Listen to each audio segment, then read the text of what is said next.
O livro de Juízes. Lembre-se, depois que Josué levou as tribos de Israel para a terra prometida, ele os chamou para serem fiéis à aliança com Deus, obedecendo os mandamentos da Torá. E se eles fizessem isso, mostrarão a todas as outras nações como Deus é. Assim, o livro de Juízes começa com a morte de Josué e, basicamente, conta a história do fracasso total de Israel. O nome do livro vem do tipo de líderes que Israel teve nesse período. Antes de terem reis, todas as tribos estavam sendo governadas por esses juízes. Não pense em um tribunal. Esses eram líderes político-militares regionais, mais parecidos com chefes tribais. E, um aviso importante, o livro de Juízes é muito perturbador e violento. Ele conta a história trágica da corrupção moral de Israel, da sua má liderança e basicamente como eles não são muito diferentes do que os cananeus. Mas essa história triste também pretende gerar esperança para o futuro. E você pode ver isso na maneira como o livro foi projetado. Há uma grande introdução que prepara o terreno para o fracasso de Israel, já que eles não expulsam os cananeus remanescentes. Em seguida, a grande seção principal do livro tem história sobre a corrupção crescente dos juízes de Israel. E a progressão aqui mostra como os líderes de Israel vão de muito bons a regulares e de ruim a piores.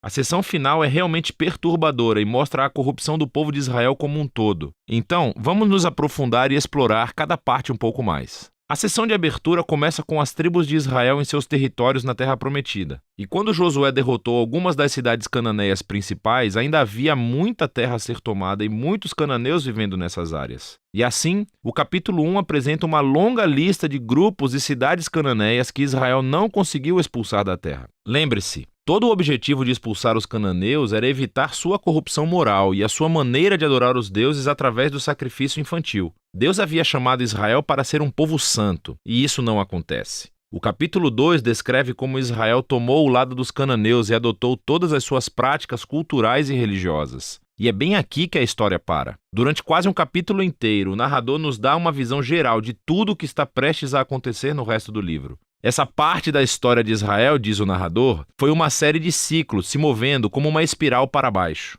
Assim, Israel tornava-se como os cananeus e assim pecariam contra Deus. Deus permitiria que eles fossem conquistados e oprimidos pelos cananeus. E por fim, os israelitas veriam o erro de suas escolhas e se arrependeriam. Então, Deus levantaria um libertador, um juiz dentre Israel, que derrotaria o inimigo e traria uma era de paz. Mas, finalmente, Israel pecaria novamente e começaria tudo de novo. Esse ciclo fornece o conceito literário e o fluxo para a próxima seção principal do livro. Ele se repete para cada um dos 6 juízes principais cujas histórias são contadas aqui. As histórias dos 3 primeiros juízes, Otniel, Eude e Débora, são aventuras épicas, mas são também histórias extremamente sangrentas. Ou os próprios juízes, ou as pessoas que ajudam os juízes derrotam seus inimigos e libertam o povo de Israel. As histórias sobre os próximos 3 juízes são mais longas e se concentram nas falhas de caráter dos juízes, que ficam cada vez piores. Gideão começa muito bem. Ele é um covarde, mas finalmente chega a confiar que Deus pode salvar Israel através dele. E assim ele derrota um enorme exército de midianitas com apenas 300 homens carregando tochas e panelas de barro.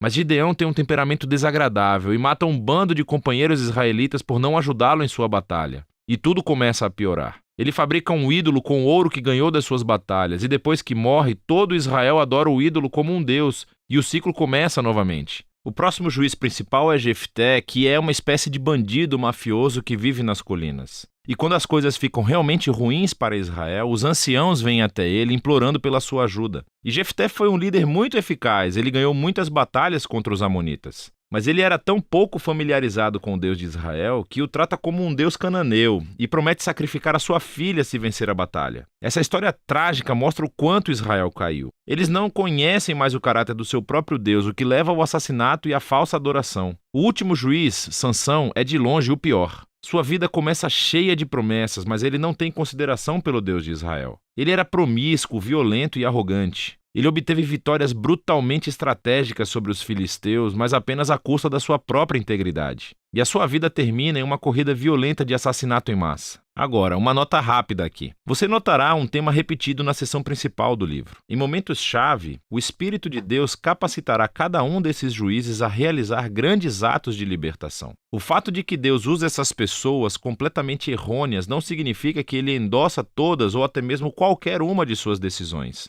Deus está comprometido primeiramente a salvar seu povo, mas tudo o que ele tem são esses líderes corruptos e, por isso, trabalha com eles. Essa sessão inteira é projetada para mostrar o quão ruim as coisas ficam. Você não consegue nem diferenciar os israelitas dos cananeus. E estamos falando apenas dos líderes. A sessão final mostra Israel como um todo chegando ao fundo do poço. Há duas histórias trágicas aqui e elas não são para os fracos de coração. Elas são estruturadas por essa linha, que é repetida 4 vezes no final do livro. Naquela época, Israel não tinha um rei, e todos faziam o que era certo aos seus próprios olhos. A primeira história é sobre um israelita chamado Miqueias, que constrói um templo privado para um ídolo. E ele é saqueado por um exército particular enviado da tribo de Dan. Então, eles vêm e roubam tudo. E eles queimam a cidade pacífica de Laís e assassinam todos os seus habitantes. É uma história horripilante. Quando Israel se esquece do seu Deus, o poder e a força consertam as coisas. A história final do livro é ainda pior. É uma história chocante de abuso sexual e violência que leva à Primeira Guerra Civil de Israel.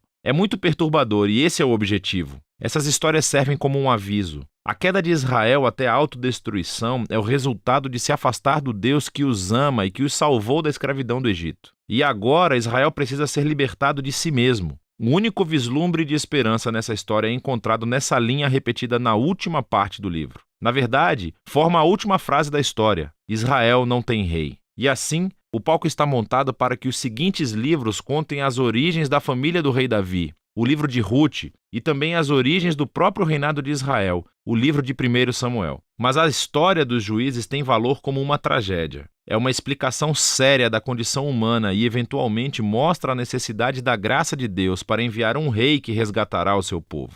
E esse é o livro de Juízes.